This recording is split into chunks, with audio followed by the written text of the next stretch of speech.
it's a big Civil War area.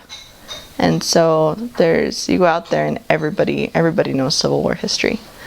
And I love history, and so that was something that really interested me, was because we'd be out there and they'd say, oh yeah, well this area was where this general brought these troops through and they all died or they all survived or this happened.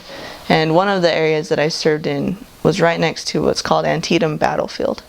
And I actually went there twice on our preparation day to be able to visit there, and that place is amazing. For any missionaries that are able to serve in that area around Antietam, I strongly encourage you to go there. There are tour guides there that are LDS, and they know a lot more of the church history that applies to the Civil War of those areas. And the spirit there is just very strong.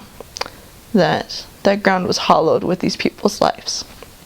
And that was something that every time I went, I just felt as like, this is ground that people died for, to be able to protect what they believed was right. And there's so many other areas that Shenandoah Valley is part of the mission. There's Gettysburg is north of the mission. It's not in the mission. It's about 3 hours north of the mission. But just some of these famous places that you hear about that are just so much a part of U.S. history and who we are, and kind of the early stages of U.S. history. And the people there, they're very proud of that history. They're very proud to live in a place where they can say, I know that this happened here, or that I know that these people stood on this ground, or I know that these people prayed here, or that these people did this. And it's just a very culturally rich area because of all the history that is there.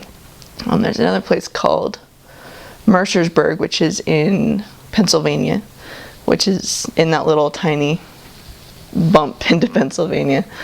And in that area they have what's called Mercersburg Academy, and it's just this amazing little school.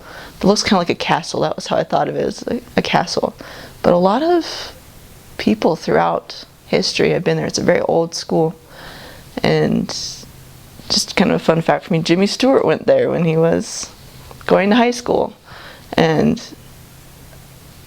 a couple, not presidents of the United States, but generals in some of the wars and things have gone to Mercersburg Academy and different places out there. And so it was neat to be able to, then there's plaques everywhere. You can go down a road and you'll see a plaque on the side of the road and stop and read it, and you read about the mill and what happened there and who was there, and you'll go down another 5 miles and there'll be another plaque on the side of the road. And so it's amazing just to see how much history there really is there, and it's a beautiful, beautiful area, and you can almost see it happening while you're standing there reading the plaques or hearing somebody talk about it, because it's still such a vivid part of their culture.